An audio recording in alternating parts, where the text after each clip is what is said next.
ഞങ്ങൾക്ക് ആദ്യം അനുമതി നിഷേധിച്ചെങ്കിലും ഞങ്ങൾക്ക് കാണാൻ കഴിഞ്ഞു. അതിലുള്ള ഞങ്ങൾ നന്ദി മുൻ മുഖ്യമന്ത്രി ഉൾപ്പെടെയുള്ള ആളുകളോട് ഞങ്ങൾ രേഖപ്പെടുത്തുകയാണ്. നിങ്ങളുടെയും കേരളത്തിൽ നിന്ന് വന്ന മാധ്യമ സുഹൃത്തുക്കളും ഇതെല്ലാം കണ്ടു നിൽക്കുന്നതാണ്. നിങ്ങൾക്കും ഈ അനുമതി നിഷേധിച്ചതിനുള്ള പ്രതിഷേധമുണ്ടായിരുന്നു എന്ന് ഞങ്ങൾക്കറിയാം. നിങ്ങളുടെ സമീപനത്തിന് ഞാൻ ആദ്യമായി നന്ദി രേഖപ്പെടുത്തുകയാണ്. ഞങ്ങൾ ഈ സിസ്റ്റേഴ്സിനെ കണ്ട് സംസാരിച്ചപ്പോൾ വലിയ വേദനാജനകമായ കാര്യങ്ങളാണ് സിസ്റ്റേഴ്സ് പറയുന്നത്. ഇവരെ ഈ കുട്ടികളെ കൊണ്ടുപോയത് അവരുടെ കയ്യിൽ ഇവിടെ പറഞ്ഞു കേൾക്കുന്നത് അവരുടെ കയ്യിൽ ഐഡൻറ്റിറ്റി കാർഡില്ല, ആധാർ കാർഡില്ല എന്നതാണ്. സിസ്റ്റേഴ്സ് ഞങ്ങളോട് പറഞ്ഞു അവരുടെ കയ്യിൽ ആധാർ കാർഡുണ്ട്, അവരുടെ കയ്യിൽ എല്ലാ ഐഡൻറ്റിറ്റി കാർഡുമുണ്ട്. മറ്റൊരു കാര്യം ഇവിടെ പ്രചരിപ്പിക്കുന്നത് ഇവരുടെ സമ്മതമില്ല എന്നതാണ്. സിസ്റ്റേഴ്സ് പറഞ്ഞത് ഇവരുടെ സമ്മതത്തോടു കൂടിയാണ്, ഇവരുടെ രക്ഷകർത്താക്കളുടെ സമ്മതത്തോടു കൂടിയാണ് ഈ കുട്ടികളെ കൊണ്ടുപോയത്. പക്ഷേ ഇവിടെ വന്നപ്പോഴത്തേക്കും പ്രായപൂർത്തിയായില്ല. ഇവരെല്ലാവരും 18 വയസ്സിന് മുകളിലുള്ളവരാണ്. അപ്പോൾ പുറത്ത് പറയുന്ന 3 ആക്ഷേപങ്ങളും തെറ്റാണ് എന്നാണ് സിസ്റ്റേഴ്സ് ഞങ്ങളോട് പറഞ്ഞത്. ഒരു പ്രകോപനവുമില്ലാതെ ഈ സിസ്റ്റേഴ്സ് അവിടെ കാത്തു നിൽക്കുമ്പോൾ ഒരു പ്രകോപനവുമില്ലാതെ ബജ്റംഗ് ദളിൻ്റെ ആളുകൾ വന്ന് ആദ്യം ഈ സിസ്റ്റേഴ്സിനോട് അപമര്യാദയായി പെരുമാറുന്നു. അതോടൊപ്പം വന്ന് ഈ വന്നിരിക്കുന്ന കുട്ടികളെ അപമര്യാദയായി പെരുമാറുന്നു. പോലീസിൻ്റെ സാന്നിധ്യത്തിൽ ഈ ബജ്റംഗ് ദളിൻ്റെ ആളുകളാണ് സിസ്റ്റേഴ്സിൻ്റെ ബാഗ് പരിശോധിക്കുന്നത്, ഈ കുട്ടികളുടെ ബാഗ് പരിശോധിക്കുന്നത്. ആ കുട്ടികളുടെ കയ്യിൽ 2000 രൂപ കണ്ടപ്പോൾ ഈ പൈസ നിങ്ങൾക്ക് ഇവർ തന്നതാണോ എന്ന് ചോദിക്കുന്നു. അവരുടെ കയ്യിൽ ഒരു ബൈബിൾ ഉണ്ടായിരുന്നു, ഇത് നിങ്ങൾ തന്നാണോ ചോദിക്കുന്നു. അങ്ങനെ അടിസ്ഥാനരഹിതമായ ചില ആക്ഷേപങ്ങൾ ഉന്നയിക്കുന്നു. സിസ്റ്റേഴ്സിനെ പോലും വളരെ മോശമായ രീതിയിൽ അവർ പറഞ്ഞു, ഞങ്ങൾക്ക് നിങ്ങളോട് പോലും പറയാൻ പറ്റാത്ത ഭാഷയാണ് ഞങ്ങളോട് പ്രയോഗിച്ചെന്ന് പറയുന്നു. അത്ര മോശമായി പെരുമാറുന്നു. സിസ്റ്റർമാരെ അടിക്കാൻ ചെല്ലുന്നു. അവിടെ വന്നിരിക്കുന്ന ഈ പറയുന്ന ഈ കുട്ടികളെ മർദ്ദിക്കുന്നു.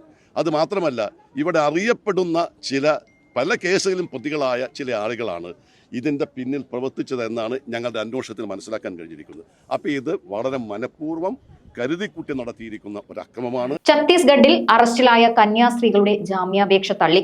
മജിസ്ട്രേറ്റ് കോടതിയാണ് ജാമ്യാപേക്ഷ തള്ളിയത്. ഇവർ ഇനി ജാമ്യാപേക്ഷയുമായി സെക്ഷൻസ് കോടതിയിൽ സമീപിക്കണം. മതപരിവർത്തനവും മനുഷ്യക്കടത്തും ആരോപിച്ചായിരുന്നു കന്യാസ്ത്രീകളെ അറസ്റ്റ് ചെയ്തത്. സിസ്റ്റർ പ്രീതിയെ 1-ാം പ്രതിയാക്കിയും വന്ദനയെ 2-ാം പ്രതിയുമാക്കിയുമാണ് കേസ് എടുത്തിട്ടുള്ളത്. ശനിയാഴ്ചയാണ് ഛത്തീസ്ഗഡിലെ ദുർഗിൽ മനുഷ്യക്കടത്ത് ആരോപിക്കുന്നത്. എന്നിട്ടാണ് കണ്ണൂർ, തലശ്ശേരി, ഉദയഗിരി ഇടവകയിൽ നിന്നുള്ള സിസ്റ്റർ വന്ദന ഫ്രാൻസിസ്, അങ്കമാലി എളവന്നൂർ ഇടവക സിസ്റ്റർ പ്രീതി മേരി എന്നിവരെ അറസ്റ്റ് ചെയ്യുന്നത്. Assisi sisters of Mary Immaculate സന്യാസിനി സമൂഹത്തിലെ അംഗങ്ങളാണിവർ. കന്യാസ്ത്രീകൾ നടത്തുന്ന ആശുപത്രിയിൽ ജോലിക്ക് പോവുകയാണെന്ന് പെൺകുട്ടികൾ പറഞ്ഞു. മൂവരുടെയും രക്ഷിതാക്കൾ ജോലിക്ക് പോവാൻ നൽകിയ അനുമതി പത്രവും തിരിച്ചറിയൽ കാർഡും പെൺകുട്ടികൾ ഹാജരാക്കി. തങ്ങൾ നേരത്തെ തന്നെ ക്രൈസ്തവരാണെന്നും പെൺകുട്ടികൾ വ്യക്തമാക്കിയിരുന്നു. പക്ഷെ ഇതൊന്നും അംഗീകരിക്കാൻ ബജ്റംഗ് ദളോ പോലീസോ തയ്യാറായില്ലെന്നാണ് ആരോപണം. ഛത്തീസ്ഗഡിൽ അറസ്റ്റിലായ കന്യാസ്ത്രീകളെ കണ്ട് സംസാരിച്ച് പ്രതിപക്ഷ എംപിമാർക്ക് ആദ്യം അനുമതി നിഷേധിച്ചിരുന്നു. ദുർഗ് ജയിലിന് മുന്നിൽ പ്രതിഷേധിച്ചതിന് പിന്നാലെയാണ് കാണാൻ അനുമതി നൽകിയത്. തങ്ങൾക്കെതിരായ ആക്ഷേപങ്ങൾ തെറ്റാണെന്ന് കന്യാസ്ത്രീകൾ പറഞ്ഞതായി എംപിമാർ സന്ദർശന ശേഷം മാധ്യമങ്ങളോട് പ്രതികരിച്ചു. കന്യാസ്ത്രീകൾക്ക് എല്ലാ പിന്തുണയും നൽകുമെന്നും എംപിമാർ പറഞ്ഞു. ആൾക്കൂട്ട വിചാരണയാണ് റെയിൽവേ സ്റ്റേഷനിൽ നടന്നത്. ഇവരോടൊപ്പം സിസ്റ്റേഴ്സ് വിലയ്ക്കു വാങ്ങി എന്നാണ് പറയുന്നത്. മൂങ്ങയെ പോലെ വായ മൂടി ഇരിക്കണമെന്ന് സംഘം നിർദ്ദേശിച്ചു. സ്ഥലം പറയാൻ സാധിക്കാതെ വന്നതോടെയാണ് മൊഴി മാറി പറഞ്ഞതായി വ്യാഖ്യാനിച്ചതെന്നും എംപിമാർ പറയുന്നുണ്ട്. ബജ്റംഗ് ദൾ ഒരു സ്വതന്ത്ര സംഘടനയാണെന്നും തെറ്റ് ചെയ്തിട്ടുണ്ടെങ്കിൽ ശിക്ഷയെന്നും BJP സംസ്ഥാന അധ്യക്ഷൻ രാജീവ് ചന്ദ്രശേഖർ പറയുമ്പോൾ അതാണ് രാഷ്ട്രീയം. കൂടാതെ 2013 പ്രൈവറ്റ് പ്ലേസ്മെന്റ് നിയമാടിസ്ഥാനത്തിൽ ഒരു പോർട്ടലിൽ രജിസ്റ്റർ ചെയ്യണം. കന്യാസ്ത്രീകൾ ചെയ്തോ ഇല്ലയോ എന്നും രാജീവ് ചന്ദ്രശേഖർ വ്യക്തമാക്കിയിട്ടില്ല. പക്ഷേ ഇങ്ങനെ ഒരു കാര്യം വാർത്താ സമ്മേളനത്തിൽ ഉന്നയിക്കുകയുണ്ടായി. സിസ്റ്റേഴ്സിനെ സംബന്ധിച്ച് നേരത്തെ ശ്രീ ബെന്നി ബെഹനാൻ വളരെ കൃത്യമായി പറഞ്ഞു. അവരെ സംബന്ധിച്ചിടത്തോളം ഈ കാര്യത്തിൽ ഒരു മാലഫൈഡ് ഇന്റൻഷനുമില്ല. അവര് 2 കോൺവെന്റുകളിൽ 2 മഠങ്ങളിൽ താമസിക്കുന്ന 2 സിസ്റ്റേഴ്സാണ്. എന്തുകൊണ്ട് ഈ 3 കുട്ടികളെ ജോലിക്കായി അവർ നിയോഗിക്കാൻ അതിൽ കണ്ടെത്തിയെന്ന് ചോദിച്ചാൽ, ആ കൂട്ടത്തിലുള്ള അവരോടൊപ്പം ജോലി ചെയ്തിരുന്ന ഒരു പെൺകുട്ടി, ആ പെൺകുട്ടിയുടെ നാട്ടിലുള്ളവരാണ് ഈ 3 കുട്ടികളും. ആ പെൺകുട്ടിയുടെ സഹോദരൻ മുഖാന്തരം ഇവർ ആവശ്യപ്പെട്ടു 3 കോൺവെന്റുകളിലേക്കാണ്.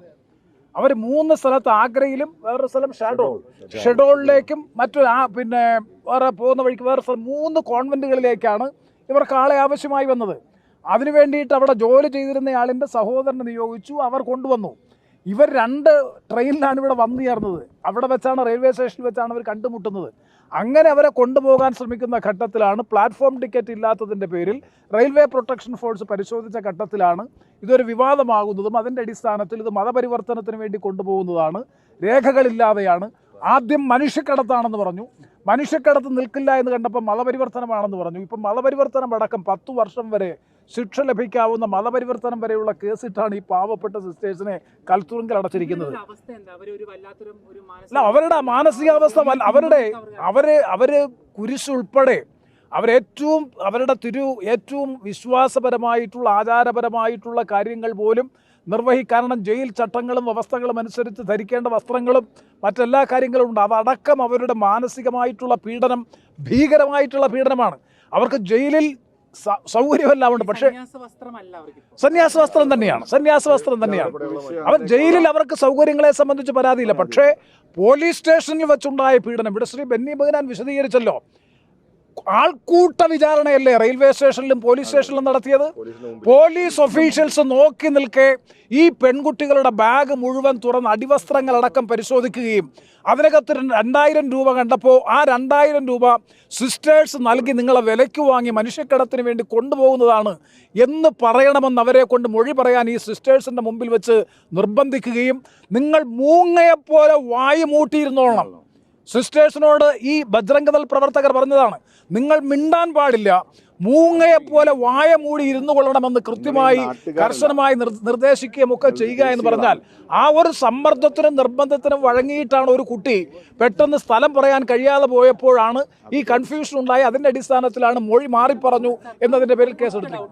കീഴ്ക്കോടതി തള്ളി എന്ന് പറഞ്ഞു, പക്ഷേ ഈ സഭയോ സന്യാസി സമൂഹം ഇതുവരെ ജാമ്യാപേക്ഷ കൊടുത്തിട്ടില്ലെന്നാണ് ഈ ബന്ധപ്പെട്ടവർ പറയുന്നത്. അപ്പൊ ഇത് ആര് കൊടുത്ത ഹർജിയാണ്? അതിന്റെ വിശദാംശങ്ങളെ കുറിച്ച് അറിയില്ല. ഈ ബി.ജെ.പി. നേതാവ് പറയുന്നത് സിസ്റ്റേഴ്സ് അവിടെ ഓക്കെയാണ്, വലിയ പ്രതീക്ഷയിലാണ്.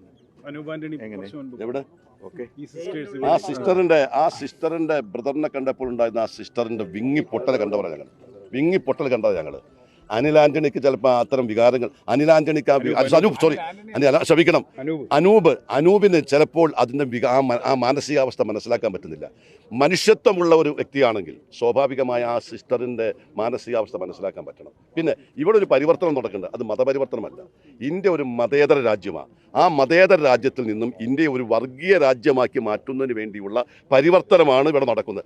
ആ പരിവർത്തനത്തിൻ്റെ ഭാഗമായിട്ടാണ് ഇവിടെ നടപടികൾ. അതിന് ഞങ്ങൾ ശക്തമായി എതിർക്കും. ഞങ്ങളത് സമ്മതിക്കുന്ന പ്രശ്നമില്ല.